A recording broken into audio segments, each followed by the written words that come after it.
ये कहानी है दो दोस्तों की जो कि एक छोटे से गांव में रहते थे। एक बार वो दोनों किसी काम से शहर गए और वापस अपने गांव लौट रहे थे। उनके गांव तक पहुंचने के लिए उनको एक घने जंगल से होकर के गुजरना था। और जब वो उस जंगल से गुजर रहे थे तो एक दोस्त को प्यास लगी और वो पानी ढूंढने के लिए रास्ता भटक गए। थोड़ी ही देर बाद शाम हो गई और रात होने ही वाली थी। तो उन दोनों की नजर एक गुफा पे पड़ी जो कि पेड़ों से घिरी हुई थी चारों तरफ से। तो उन्होंने सोचा कि यही जगह ठीक है रात बिताने के लिए। तो दोनों ने कुछ लकड़ियां इकट्ठी करी, उस गुफा के अंदर गए और आग जला करके वहां पे बैठ गए। रात का वक्त था, गुफा के अंदर आग जल रही थी, बाहर बिल्कुल अंधेरा था और कुछ जानवरों की आवाजें आ रही थी। तो उन दोनों में से जो एक दोस्त था वो अंदर ही अंदर डरने लगा, क्योंकि उसने भूत प्रेतों की बहुत कहानियां सुनी थी कि रात के वक्त जंगल में कुछ भयानक आत्माएं भटकती हैं और अगर उनको कोई ऐसा भटका हुआ आदमी मिल जाए तो उसको नहीं छोड़ती। तो जब उसने भूत प्रेतों की बात अपने दोस्त से करी तो उसके दोस्त ने हंसते हुए उससे पूछा, क्या कभी तूने किसी भूत को देखा है? तो उसने कहा, नहीं मैंने तो नहीं देखा, लेकिन मेरे कुछ जान पहचान के लोग हैं जिन्होंने देखा है।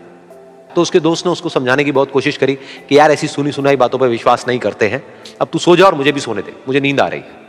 और इतना कह करके उसका दोस्त वहीं पर लेट गया और थोड़ी देर में सो गया। लेकिन वो जो अंदर से डरा हुआ था वो लेट तो गया, लेकिन उसको नींद नहीं आ रही थी। उसको लग रहा था कि शायद यहां पर कहीं कोई है जो छुप करके कहीं से उसको देख रहा है।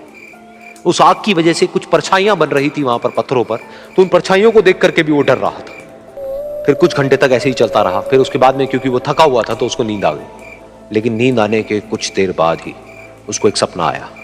सपने में उसको एक बहुत ही भयानक परछाई उसकी तरफ बढ़ती हुई नजर आई। अब जैसे जैसे वो अंदर से डरता चला जा रहा था, वो परछाई उसके और पास आती चली जा रही थी और बड़ी होती चली जा रही थी। और उस परछाई में एक हाथ उसको नजर आया जिसके बड़े बड़े नाखून थे, और वो हाथ उसकी तरफ बढ़ता चला गया और उसके गले तक पहुंचने ही वाला था कि तभी वो डर करके एकदम से उठा। फिर उसने अपने दोस्त की तरफ देखा जो कि सो रहा था, उसको पकड़ करके जोर से उठाया। फिर उसने अपने दोस्त को बताया कि उसके साथ में क्या हुआ।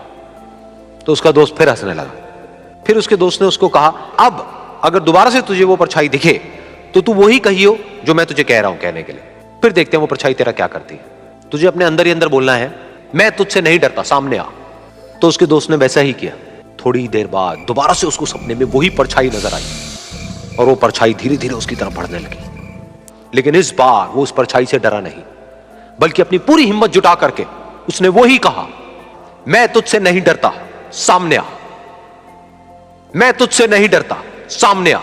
मैं तुझसे नहीं डरता, सामने आ।